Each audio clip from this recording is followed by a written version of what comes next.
My name's Taylor Rowan, and this is Confident Risks. In our first two episodes, we talked a lot about the mental side of starting, the confidence it takes, the explanation to other people, knowing when to listen to advice. Today, we're going to talk about actually starting, the first steps that it takes to start, and what are the work instructions to starting a new company. Spoiler alert, there are none. Let's get started.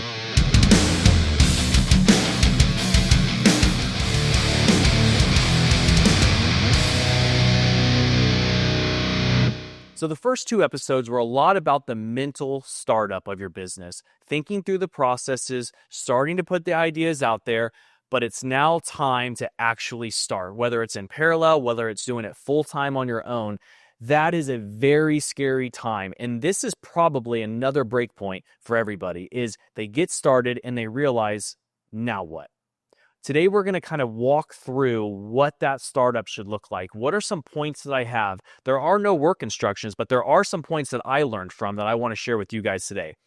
The best analogy that I have to start off with, for a comparison for all of you at home, you guys know I love doing this, but it's like Legos. I've got one kid who just absolutely loves Legos. My other kid, but everything would just end up all over the ground. But for the one that does love it, what's so great is we can go down the store aisle looking, okay, which Lego do we want to start doing? Oh, this is the one. We take it home, you start to do the unboxing, you notice how many bags and how many pieces are laying there, and you start to get a little bit overwhelmed.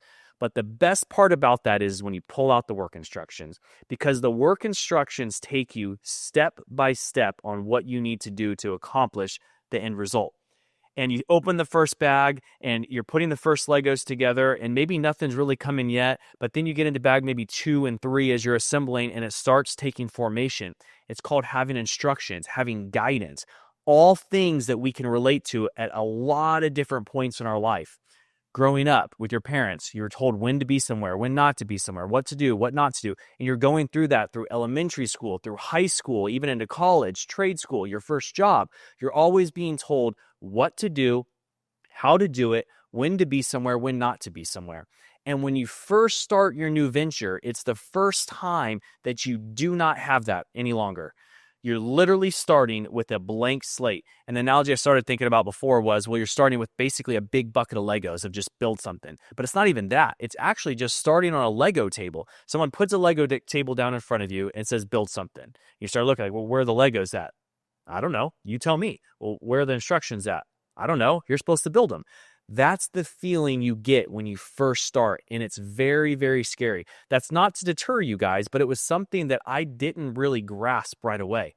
I was working my job, kind of going back and telling you again, when I started, I was working my job, and it was time to start my new venture. And I can remember I was making more money on my side job than I was on my normal job, so I went and I talked to my boss at the time and said, hey, we're getting ready to start this new thing. I'm more than happy to work part-time. Like, no, basically, we want you to go. We need you to be completely focused on what you're doing. So I can remember the drive home, and I'm just thinking to myself, like, oh my gosh, what do I do now? Well, I sell containers. And I can remember that just being so, at the beginning, being like, oh my gosh, I don't even have an instruction guide to how to do this. I've sold a couple of these things, and I've got more sales, and I got to go to the coast. I guess I'll just take off to the coast and get another container because I had sales lined up. But it was just an extremely weird feeling because I was looking for somebody to tell me this is what's next, and I didn't have that. So with that being said, I want to lay out the 3 best points that I can give you guys on how I was able to get through those first few months, that first year even. The first one is start small. Start small. Keep your overhead low.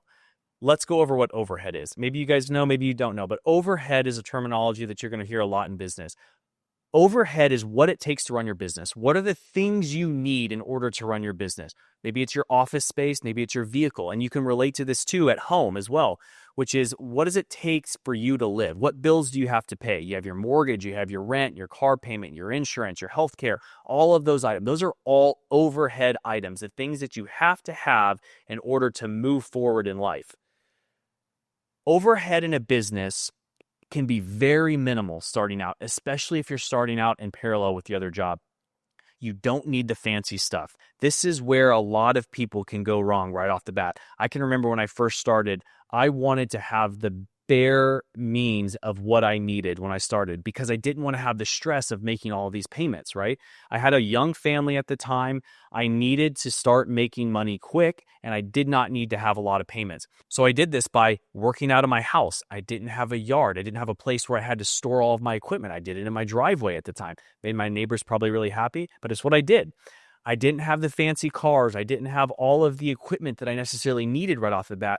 All I had were the things that I absolutely had to have in order to make my business go forward. None of the extra stuff. And that can sometimes be very hard because when you first start out, you're starting a new venture. Maybe some people doubted you at the beginning and you want to show a lot of times your success. All of us do it. You know, whether you're making money now or a job that you're in and you want to have the nicest stuff, which, okay, if you're making it and you have a job and you have the means to do it, fantastic. But at the beginning, the number one thing is to not go underwater as a business. You want to make sure that you can meet all of your payments. Keep it small. Keep your overhead low. I want to make this point though. At some point, you do need to start spending money. And a great example of this that I found out is when I was driving back and forth to the coast at the very beginning. I was driving this old beat up truck at the time. You know, it was 2005. It had a lot of miles on it, and I can remember I was the third or fourth trip in, and it broke down on me. And I took it into the shop, had some repairs done, cost me almost $1,500 to get it fixed, and it really ate away at the profit that I made on those first two deliveries. A couple more trips in, something else happens. And then I had to pay for tires. And all of these things start adding up, and it's basically eating into my profit. At that point, I realized that if I were to purchase a new truck, one that had a set payment each month, not these sporadic payments here, sporadic payments, but a set payment each month, it wasn't going to give me downtime, knock on wood.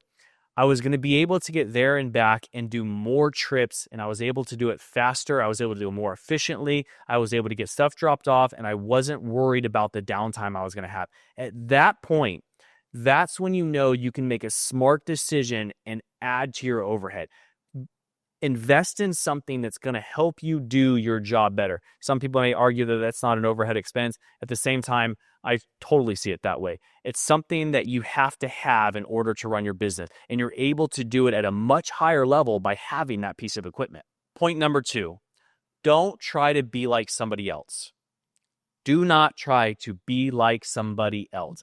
I've seen this happen before, even people that I've worked for in the past, is I've used to hear the terms all the time, well, my dad wouldn't have done it this way, or the previous person in this position wouldn't have done it this way.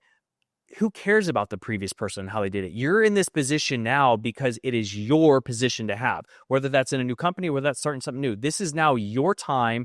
It is your baby. You have to take ownership of what you're doing. Trying to imitate somebody else means that you're trying to follow exactly what that person did. Now, that doesn't mean you can't use other people as examples or people that you look up to, or, oh, this person did something really good. I want to try being like that person. It's not the same thing.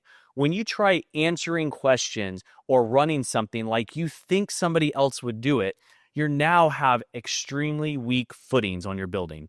You're now not thinking through the process like you would think through it. You're trying to think through it how somebody else would do it, and it's never going to work out. You are now the driver of your own ship. You have to do it the way you think it should be done and be confident in how you think it should be done.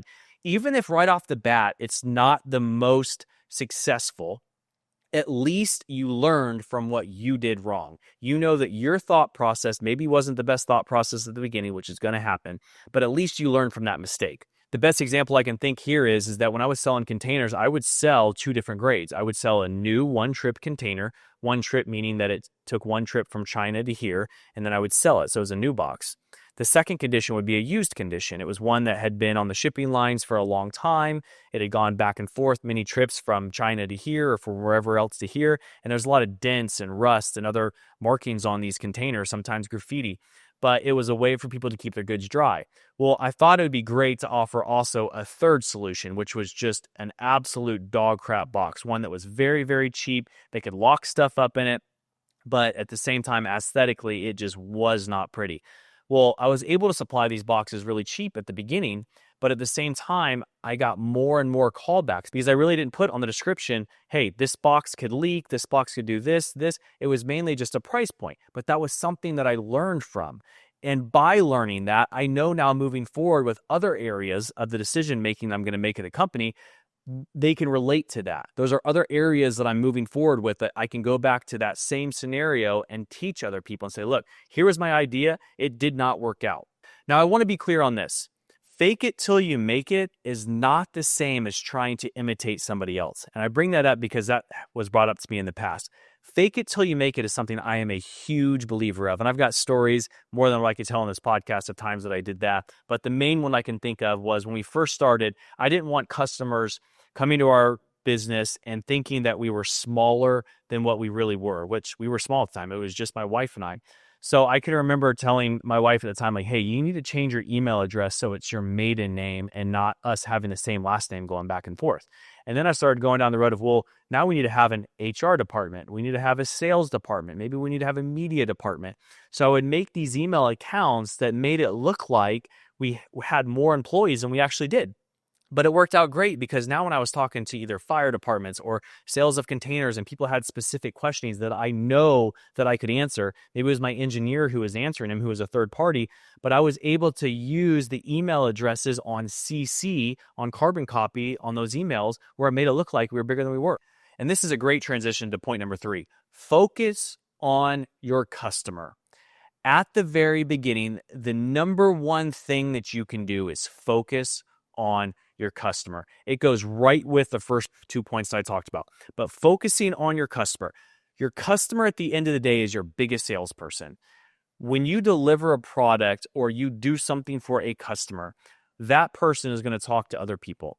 And at the very beginning, when I was bringing containers back, my margins were good. I was able to focus on my customer more. So if I had a leak or I had something happening with a container, I was able to service that customer because my overhead was so low, my margins were pretty good, that I was able to then spend that money that I could have probably been spending on overhead on making sure that the item that my customer got was absolutely exactly what I said it would be. And that word got out there. I was selling containers all over the Liberty Lake, Spokane, even into Idaho, Montana, all the way down into Oregon. I was selling containers everywhere because it got around to different people. If you need a container, this person is going to go above and beyond. And that goes for, we've probably had thousands of customers in the fire industry and selling containers, renting containers. There are probably 1, maybe 2 customers that I can think of that were unhappy at the end of the day. You will never go wrong when you spend time and money on your customer. You don't need the flashy stuff. You don't need the items that you think people want to see. At the end of the day, people want to know that you're taking care of them. And I can think back to my parents, for instance.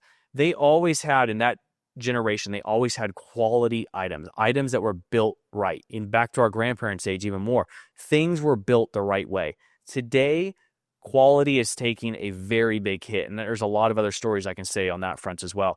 Quality is going downhill.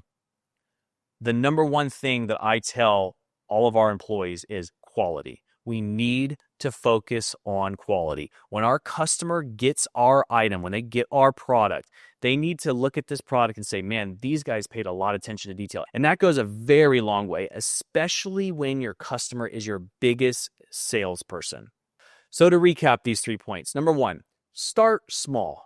You don't need the fancy stuff. What you need is you need to start making a profit. You want that company working for you, okay? You do not want to be enslaved to that company. Start small.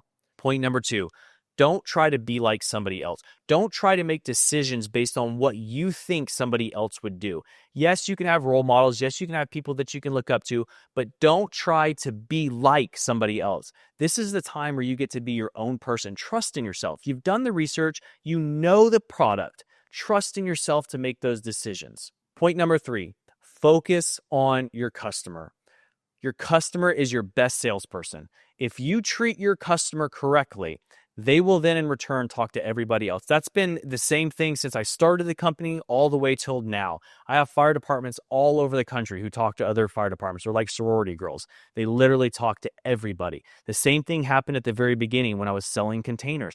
Customers talk to other customers. Make sure that your focus is on that customer, making sure that the product that you're building is the absolute best product. And at the very beginning, that's what you need to be focusing most on, especially if you have low overhead, is in parallel to starting your business, you need to also be working on how can I do this better? How can I make this product better? How can I make my customer happy? Focusing on your customer will always be the right choice. In closing, the startup of a company is scary. Starting something new is always scary. But at the end of the day, you need to enjoy that time. I think back myself when I first started in those times where my wife and I are sitting there trying to figure things out and how can we do this better? It's a scary time, but it's also extremely rewarding, especially if that overhead is a little bit lower. Make sure that you're focusing on the right items. Make sure that the groundwork that you're putting into place are items and things that people behind you and that come up behind you and start working for you one day are able to follow. Simplify it. Keep it simple. It doesn't need to be complicated. Hopefully you were able to take something from today's episode and apply it to your everyday life. I absolutely love doing this and I can't wait to put more content out for you guys. Until then, if you haven't already, hit the like button, hit the subscribe button, follow us on social media, and until next time, stay sharp and stay resilient.